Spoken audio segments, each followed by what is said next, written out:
Reconnaissons-le, la Cour suprême des États-Unis a mis le feu aux nations occidentales lorsqu'elle a pris la récente décision de revenir sur sa décision historique d'il y a un demi-siècle et donc de laisser désormais chaque État légiférer sur l'avortement. Un vent de panique a soufflé sur tous les pays dits développés et l'on a pu lire, voir ou entendre un amoncellement de stupidité que tout esprit sensé aurait eu du mal à imaginer. Attardons-nous simplement sur la déclaration de Madame Elisabeth Borne, Premier ministre de France. Qu'est-ce qu'elle a raconté, cette brave dame ? Elle nous a raconté que la décision de la Cour suprême des États-Unis allait à contresens de l'histoire. Pour Madame Elisabeth, il y a donc un sens de l'histoire. Et pour nous, médiocres esprits ne connaissant pas grand-chose à l'histoire, nous savons quand même que Madame Elisabeth, en prononçant une pareille stupidité, n'avait aucune connaissance historique.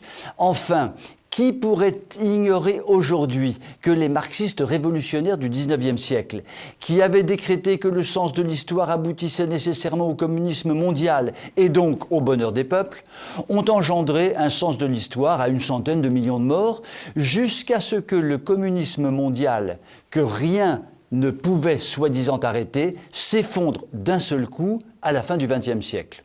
Certes, il reste des États comme la Chine qui se piquent de rester communistes.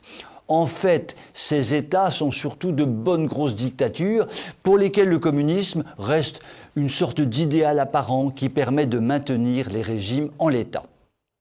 Dans le même ordre d'idées, l'irruption du transhumanisme dans les sociétés développées pourrait faire dire que le sens de l'histoire aboutit à ce que l'homme se prenne pour un dieu, maîtrisant totalement la matière et abolissant la main du Dieu créateur de toutes choses. Cela est peut-être vrai aux États-Unis ou en Europe occidentale, mais le transhumanisme aura-t-il pignon sur rue dans les pays islamiques, en Inde, en Russie, voire en Chine, autant de nations qui représentent beaucoup plus que la moitié de l'humanité.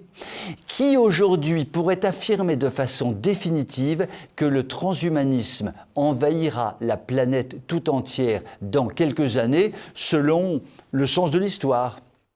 Eh bien, je vous le donne en 1000, Borne, Elisabeth de son prénom, pour laquelle l'idéologie islamo-gaucho-écolo-bobo constitue le sens de l'histoire, va très vite se trouver en face d'une réalité qui pourrait très rapidement contredire son utopique sens de l'histoire.